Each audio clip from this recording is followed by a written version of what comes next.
Depuis quelques mois, la région Rhône-Alpes-Bourgogne étudie le vieillissement des supports de ligne moyenne tension et des œillets étriers grâce à un outil appelé photogabarit.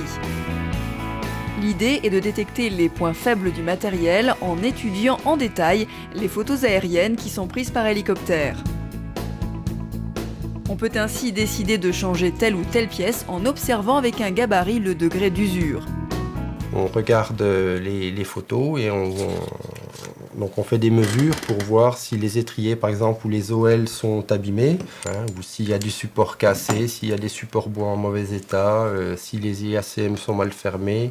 Par exemple, ici, il y a un support qui est cassé en tête. Donc on regarde dans photogabarit et on voit que tout support cassé en tête doit être remplacé rapidement. L'intérêt de l'outil la photogabarit, c'est finalement de mettre des critères plus objectifs dans la priorisation et donc faire en sorte finalement que la priorisation soit la même pour tout le monde et qu'elle ne soit pas sujet à subjectivité, quoi. Donc on a 3 niveaux d'urgence. Un niveau pour lequel le temps de vie résiduel calculé est inférieur à 4 ans. Dans ce cas-là, ce sera à remplacer rapidement dans l'année. Un niveau pour lequel le temps de vie résiduel est entre 4 et 8 ans, donc sera à remplacer dans les 2 ans. Et ensuite, on a entre 8 et 15 ans, on peut attendre une prochaine visite pour détecter le nouveau niveau d'usure, ou on peut le remplacer en investissement.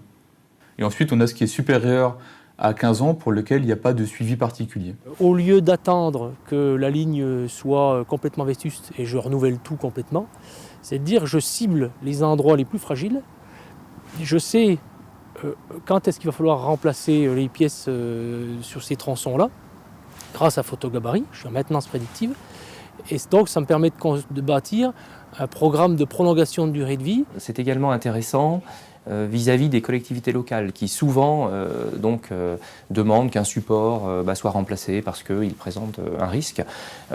Avec cette méthode et cet outil, je pense que les exploitants seront nettement mieux armés ou les interlocuteurs privilégiés des communes pour dire non, tel support, nous l'avons étudié, la tenue mécanique est bonne, ne vous inquiétez pas, c'est basé sur des études rationnelles. En faisant travailler ensemble la R&D d'EDF, la direction technique nationale et les exploitants, cet outil est également un exemple de synergie entre les entités du groupe. Et maintenant, notre second reportage, direction la blanchisserie industrielle Lancheneil en Mayenne. Pour contribuer au déploiement de ses engagements et accroître de façon significative la part de ses achats au secteur protégé, ERDF en Mayenne a confié le nettoyage des vêtements professionnels aux travailleurs de l'ESAT Lancheneil. L'objectif, c'est aussi d'avoir un nouveau discours, ERDF autrement. ERDF, c'est aussi des acteurs impliqués sur leur territoire, impliqués au niveau de leur environnement de travail, mais impliqués aussi au niveau du handicap et au niveau de la formation des jeunes et de l'insertion des personnes en difficulté. Ce partenariat entre donc tout à fait dans ce protocole qu'on est en train de bâtir, ERDF autrement. Voilà, je vais aller voir Vanessa. Ça va, Nathalie? Oui, ça va. Bon.